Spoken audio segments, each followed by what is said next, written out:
I'm working on a portrait of a random character, a knight. I just wanted to illustrate a knight again. And I am using gouache on watercolor paper. I wanted to paint an illustration that would be similar to my previous knight, but this time I decided to work on a portrait. I just had this craving to paint a knight again. Since lately I haven't been feeling like continuing my book illustrations, but I'm sure soon I'll get back to them. I just needed a break. I think it's okay to take a break from them. And maybe I'll never truly finish them, but the project will always be there for those days when you want to paint but don't know what to paint. I started by painting the shade on his face first. I wanted to get the light direction established. In my previous one, I used a full black background behind the character. This time I chose to use a light blue behind instead.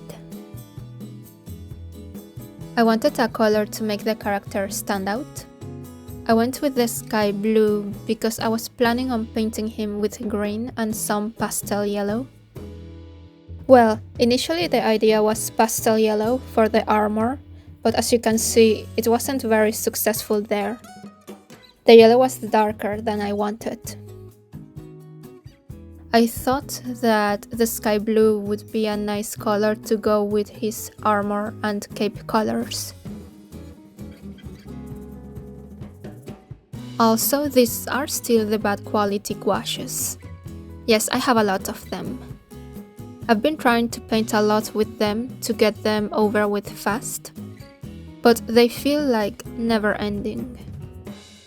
I'm even using gouache in my sketchbook's drawings. I was hoping I could run out of them faster. I thought I would because since they are very watery, it's like you have to use even more pigment than normal to cover anything.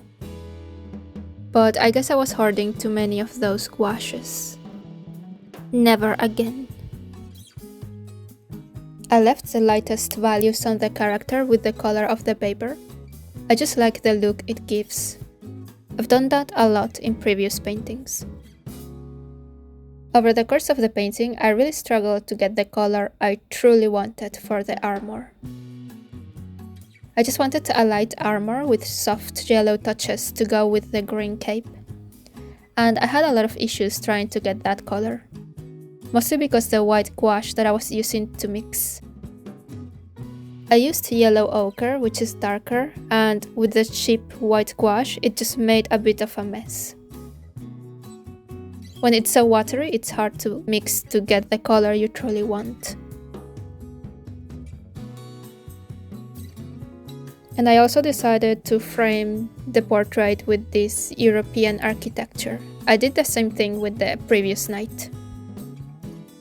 I just really like European architecture, that's all. I also added a vine growing around, so it's not just a grey frame around him. I also think that maybe the hair would have turned out better if I had mixed a lighter yellow. Oh well.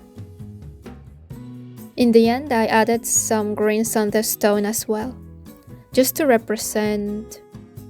Like when you see stone outside, it's never just one color, there's always greens and browns on it. I added some blues on the character overall. Since the background is blue, I wanted some color reflected around him, even in the skin, but maybe it was a bit too much on there. I also used some color pencils in the illustration for some small details, and also to give some texture. Some extra texture, I should say. Because the watercolor paper, it already has texture to it. And for the details on the cape, I recently got these metallic color pencils, so I gave them a try here. I think they worked out well.